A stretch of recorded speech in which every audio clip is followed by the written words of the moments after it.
কাতারের national day শুভেচ্ছা। আজ 18 ডিসেম্বর কাতারের জাতীয় দিবস। এই দিবসটি উপলক্ষে আজ সকালবেলায় আপনারা দেখেছেন যে কাতার প্রবাসী যারা আছেন, বিশেষ করে প্রতি বছরের ন্যায় এবারও কাতারের কর্নিশে কাতার আমির সকল প্রবাসীদের সাথে শুভেচ্ছা বিনিময় করেন, ফ্রেন্ডশিপ করেছেন এবং সেখানে সামরিক যে মহড়া ডিসপ্লে আমরা সেটা দেখেছি, প্যারেড হয়েছে এবং সেখানে কাতারের বিভিন্ন যুদ্ধ সরঞ্জাম প্রবাসীদের জন্য উন্মুক্ত করা হয়েছে। সেখানে বাংলাদেশের সহ লোকাল কাতারের সহ বিশ্বের সারা পৃথিবীর মানুষরা একত্রিত হয়েছিলেন। সকালবেলার পরে বিমানের মাধ্যমে বিভিন্ন লেজার শো দেখানো হয়েছে এবং বিভিন্ন রং বেরঙের বিভিন্ন আমরা দেখেছি যে ফেস্টুন এবং বিভিন্ন ধরনের প্যারাশুট অনেক কিছুই কিন্তু আমরা কর্নিশে দেখেছি। তারপরে সন্ধ্যা থেকে কিন্তু চলছিল খেলাধুলা।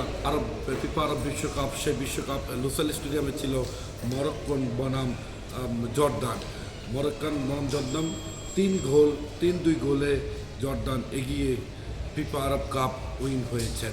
সব কিছু মিলে কাতারের আরব কাপ এবং কাতারের আজকে জাতীয় দিবস দুটো প্রবাসীরা ব্যাপকভাবে উপভোগ করেছেন এবং জাতীয় দিবস উপলক্ষে কাতার প্রবাসী বাংলাদেশ কমিউনিটি বিভিন্ন ধরনের খেলাধুলার উদ্যোগ গ্রহণ করেছেন। বিশেষ করে নোয়াখালী যে সমিতি রয়েছেন, নোয়াখালী কল্যাণ সমিতি, তারা কিন্তু অনেকগুলো অনুষ্ঠান আয়োজন করেছেন।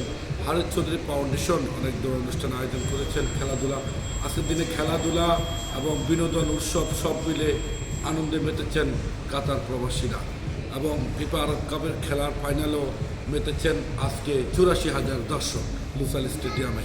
দর্শক, আমার কাছে এই ছিল কাতারের ফিফা আরব কাপ এবং কাতার জাতীয় দিবস নিয়ে সবশেষ তথ্য।